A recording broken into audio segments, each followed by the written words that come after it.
wydawałoby się, że oczywistościach, ale w czasach, kiedy prawda nie jest tak częsta w polityce.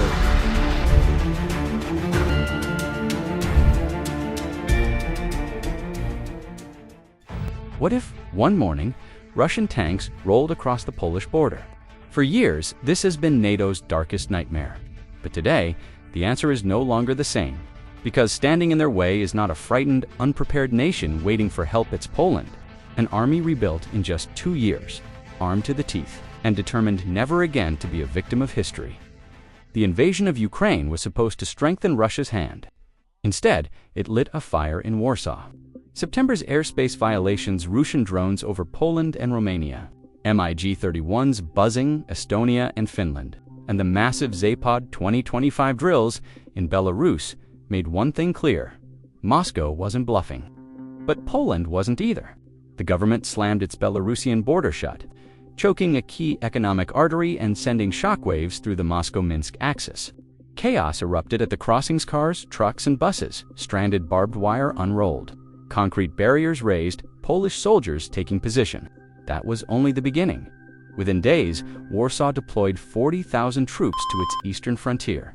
Not just as a warning, but as a declaration. Poland is ready for war. Behind those soldiers lies a war machine that keeps Russian generals awake at night. Over 1,500 tanks, including South Korea's state-of-the-art K2 Black Panthers facing Kaliningrad, and American M1 Abrams ready to reinforce any front. A firepower capable of breaking Russia's once vaunted armored superiority. And it doesn't end with tanks. Poland's long-range arsenal now includes HIMARS and South Korea's Chunmoo rocket systems capable of striking targets up to 900 kilometers away. A Russian staging area in Belarus or an ammunition depot in Kaliningrad could be obliterated in minutes before a single tank even moves. Overhead, Poland has built a shield no Russian missile can easily penetrate. Patriots for high-altitude threats, Kama batteries for fighters and cruise missiles, and short-range systems like Pyrun and Spider guarding against drones and helicopters. A multi-layered defense web that makes every Russian launch a gamble. The infamous Suwalki corridor, once NATO's Achilles heel, has now been transformed into a deadly trap. Minefields, trenches, sensor grids, and anti-tank units wait in ambush. Any attempt to cut off the Baltics could end in a massacre. Meanwhile, Kaliningrad itself, once seen as Russia's dagger into Europe, is turning into a besieged cage cut off by Poland from the south, NATO at sea, and Lithuania from the east. But Poland's strength isn't just in steel, it's in industry, economics, and society. Billions have flowed into the Polish defense sector, reviving its factories, creating tens of thousands of jobs, and securing technology transfers. Tanks and rocket launchers aren't just imported, they're being built on Polish soil. Warsaw is turning itself into Eastern Europe's arsenal, ready to supply not just its own army, but its neighbors too. This military awakening has reshaped Europe's balance of power. No longer does Warsaw quietly follow Berlin or Paris. Instead, Poland has aligned with Washington and London, forming a tougher, more hawkish axis inside NATO. And for the first time in decades, it's Poland, not Germany or France, that holds the loudest voice in Eastern Europe's security. But perhaps the most important change is within the Polish people themselves, raising defense spending to 4% of GDP, accepting higher taxes.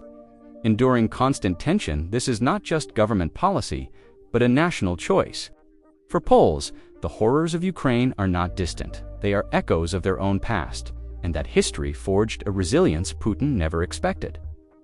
The war in Ukraine was meant to weaken NATO. Instead, it has created a new military superpower in the East, Poland, a nation reborn as Europe's shield. A new Sparta rising, not just with tanks and missiles, but with the will of its people and the strength of its industry. Because now, on NATO's eastern flank, Putin doesn't face just another neighbor. He faces a Poland that has rediscovered its identity, rebuilt its power, and is ready to stand alone if it must. The war in Ukraine was the turning point. Putin's invasion was meant to divide the West, intimidate NATO, and secure Russia's dominance. Instead, it did the opposite. It awakened Poland. It lit a fire in Warsaw that transformed the country's military, its economy, and even its national identity. The alarms grew louder in September 2025. the skies above Europe filled with danger again Russian, drones violating Polish and Romanian airspace, MiG-31 jets harassing NATO allies over the Baltic, and the massive Zapad war games in Belarus involving tens of thousands of troops. These weren't isolated incidents. They were signals, loud, deliberate, and dangerous. But this time, Warsaw didn't respond with diplomatic notes or cautious statements. Poland slammed the border shut with Belarus.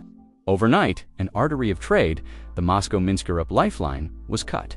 Cameras captured the chaos, thousands of stranded cars and trucks, border guards rolling out razor wire, soldiers stacking concrete blocks, loudspeakers warning civilians to turn back. And just like that, the economic umbilical cord that fed Moscow's ambitions was severed. Billions were lost. But Poland had only just begun. Within days, Warsaw mobilized 40,000 troops to its eastern frontier, not just as a warning, but as a war posture. Poland was no longer preparing to defend. It was preparing to strike back. And behind these soldiers was something Russia had not faced in generations. A brand new Polish war machine at its heart tanks, more than 1,500 of them, giving Poland one of the largest armored forces in Europe. South Korea's K2 Black Panther tanks, among the most advanced in the world, now guard the approaches to Kaliningrad. American M1 Abrams SEPV-3 South stand ready at central bases, positioned near U.S. ammunition depots for rapid deployment. This armored steel fist is designed not just to block Russian armor, but to crush it, and Poland's message is clear. Any move from Kaliningrad, any incursion through Belarus, will be met with immediate firepower. But Warsaw knows modern war isn't won by tanks alone. That's why it invested in long-range firepower HIMARS rocket systems from the US and South Korea's Chunmoo launchers, capable of hitting targets 300 to 900 kilometers away. With these, Poland can obliterate a staging area in Belarus or level an ammunition depot in Kaliningrad before the first Russian tank even crosses the border. This changes everything. Russia's old playbook artillery barrages, followed by armored advances, is suddenly a gamble Moscow can no longer afford. Then there is the shield above. Poland has torn down its outdated Soviet air defense and replaced it with a three-tier fortress. American Patriot PAC-3 missiles guard against ballistic threats. British Kama batteries defend against jets and cruise missiles. And at the lowest level, Polish Pyrun missiles and Israeli Spider systems provide infantry with deadly precision against drones and helicopters, all integrated into a digital network that reacts in seconds. A Russian missile launched from Belarus might not even cross the border before being intercepted. The geography itself has changed. The Suwałki Corridor, long seen as NATO's Achilles heel, narrow land bridge connecting Poland to the Baltic states, is no longer a weakness. Now it is a killing zone, fortified with trenches, minefields, sensors, and waiting Polish forces armed with javelins, Abrams, K2S, and rocket artillery. Any Russian attempt to seize it would be suicidal. Kaliningrad, too, has lost its edge. Once considered Russia's dagger aimed at Europe, it is now more like a trapped fortress, cut off by Poland from the south, isolated by NATO at sea, and blocked by Lithuania to the east. Kaliningrad risks becoming a besieged garrison in the opening days of war. But Poland's strength isn't just measured in guns and missiles. The real revolution is deeper. Poland has transformed its economy into a defense powerhouse. Every weapons deal came with strings attached: technology transfer, domestic production, and factory modernization. Now, South Korean tanks and rocket systems are not just imported, they're being built in Poland by Polish engineers. State-owned defense giant PGZ, once a relic of the Soviet era, has been reborn. Factories in Poznań and Gliwice are rolling out modern armored vehicles, creating tens of thousands of skilled jobs and turning Poland into the arsenal of Eastern Europe. This shift is historic. For decades, countries like Germany hesitated to spend on defense. France dreamed of strategic autonomy, but Poland acted. It spent more than 4% of its GDP on defense, surpassing nearly every NATO member. And in doing so, it changed the balance of power. Today, Warsaw no longer whispers in Brussels, it roars. Alongside Washington and London, Poland is shaping NATO policy, championing a tougher, more realistic stance against Russia. The Warsaw-London-Washington axis is emerging as the counterweight to the cautious Franco-German bloc, Yet perhaps the most important change is not in Poland's weapons or alliances, but in its people. Defense spending at record highs, taxes rising, daily life shadowed by border tension. And still the Polish people accept it. Why? Because for them, Ukraine's tragedy is personal. Every image from Mariupol and Bucha echoes their own past Warsaw in 1944. Katyn, centuries of Russian domination. That history has created a society willing to sacrifice, willing to endure, and unwilling to ever bow again. This is the part Putin miscalculated. He thought Western societies were weak, divided, and unwilling to pay the price of freedom. But in Poland, he has found the opposite. A nation hardened by history, united by fear, and energized by purpose. And so, the war Putin began in Ukraine has created something he never expected: a new superpower on NATO's eastern flank. The question of what would happen if Russian tanks crossed the Polish border one morning has been the subject of intense debate in recent days. This question, which has been the darkest nightmare of Western capitals and NATO headquarters for years, is now echoing with a new and very different answer. The Russians will no longer find a nation that is frightened, unprepared, and merely waiting for help from its allies. Facing Putin is an army that has been preparing for this moment for 2 years. Armed to the teeth, angry, and having learned the most painful lessons of history. The Polish armed forces. Warsaw's recent military preparations have been the most devastating consequence of Vladimir Putin's strategic gamble, which began with the invasion of Ukraine turning against him. It was the events of September that put Poland on alert. During this period, the skies over Europe were once again filled with the smell of gunpowder. Russia's reckless violation of Polish and Romanian airspace with drones, and MiG-31 fighter jets harassing Estonia and Finland over the Baltic Sea further inflamed the region. And the Zapad 2025 wargame, conducted on Belarusian soil with the participation of tens of thousands of soldiers, was no longer a coincidence or an isolated incident. This was an organized and multi-layered threat message sent from Moscow to NATO's easternmost flank. However, this time, Warsaw's response to the message was not limited to a diplomatic condemnation. Poland saw this challenge and responded with a determination that shook all of Europe. Warsaw's response came first in the form of the indefinite closure of the Belarusian border gates. This was not just a logistical move, but also a guillotine cutting off the economic lifeline of the Moscow-Minsk line with Europe.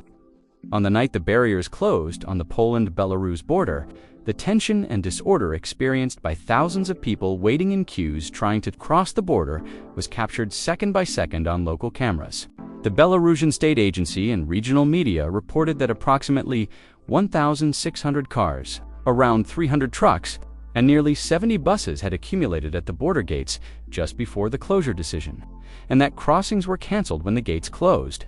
Footage showed barbed wire being pulled up, concrete blocks and steel barriers being installed, and Polish armed guards and patrolling soldiers establishing the new order. Records of vehicles being stopped and turned back on access roads in the immediate vicinity added to the chaos on the ground. Accompanying sirens and announcements showed that travelers were left in uncertainty, and the closure of the border restricted the Russia-Belarus economy's journey to China, causing a loss of 25 billion euros in this tripartite alliance. These steps were recorded as critical security measures taken by Warsaw at the border. Poland's real response was delivered with steel and fire. The Warsaw government decided to deploy 40,000 troops to the border in preparation for a possible Russian invasion. This was more than an alarm. It was a preparation for war. It was clear that Poland would no longer wait defensively. It had deployed a new and deadly war machine designed to crush the threat at its source. Behind these 40,000 soldiers lay the real power that was keeping Kremlin generals awake at night. Poland's new Iron Fist was permanently redrawing Europe's security map. To better understand this, we need to take stock of Poland's new war machine and see how this force nullifies Russia's two most feared scenarios, the Suwalki and Kaliningrad nightmares. This new army, quietly built by Poland over the past 2 years, is not just a modernized force, but a completely reborn structure in terms of its philosophy, equipment, and strategy.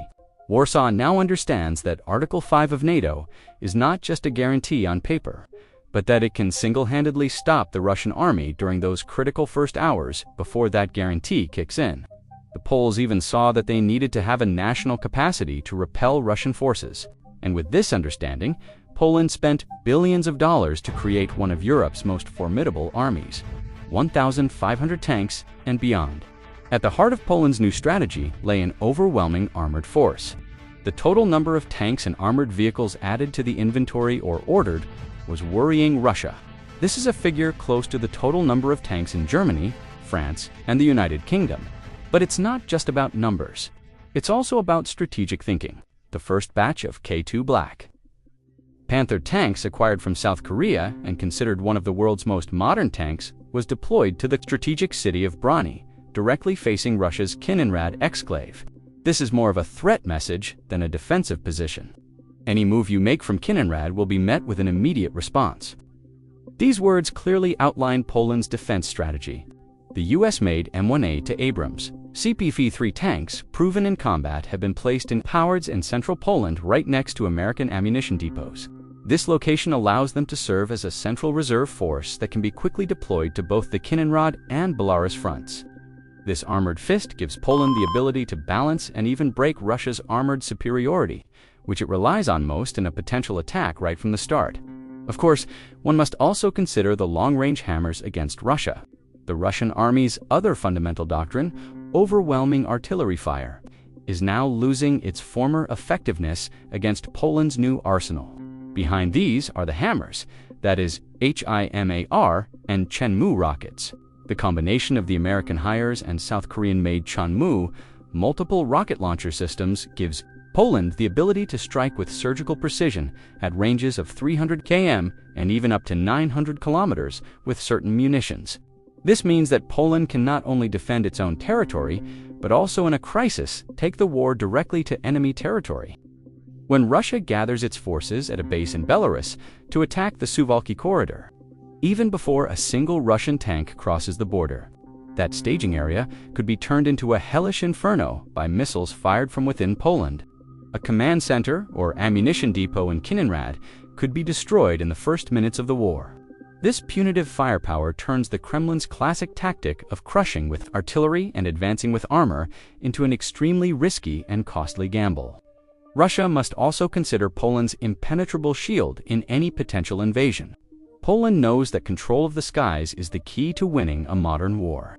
That is why it has transformed its air defense, which consisted of obsolete Soviet-era systems, into a multi-layered pyramid of the world's most advanced systems.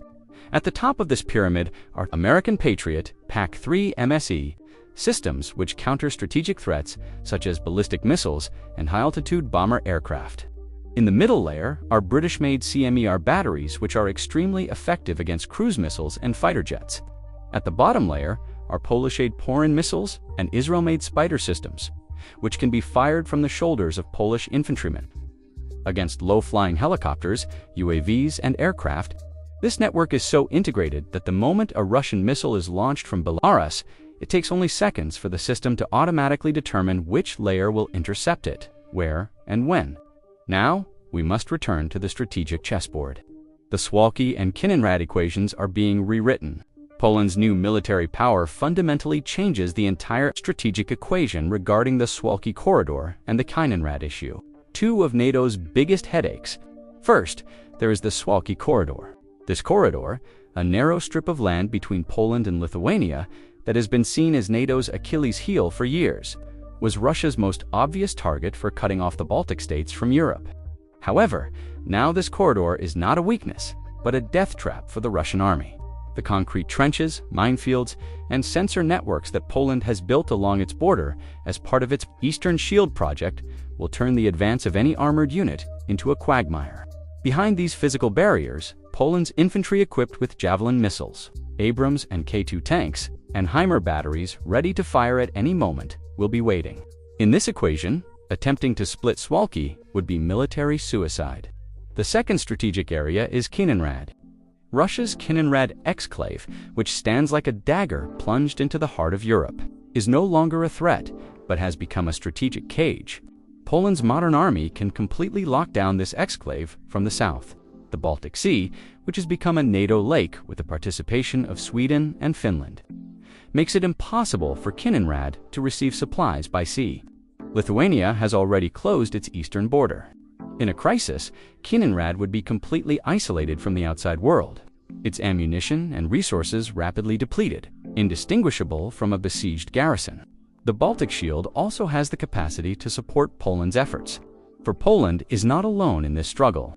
Estonia, Latvia, and Lithuania are also turning their borders into fortresses with their own Baltic defense line projects. The NATO battle groups in these three countries will absorb the first blow in the event of an attack and buy vital time until Poland's massive army can launch a counterattack. This is not the defense plan of a single country, but of a region acting as a whole. So what countermeasures does Putin have left in the face of this overwhelming military reality? In an environment where a conventional attack is now tantamount to suicide, Moscow's options are extremely limited and dangerous. The most likely scenario is that Russia will escalate hybrid warfare using Belarus, steering new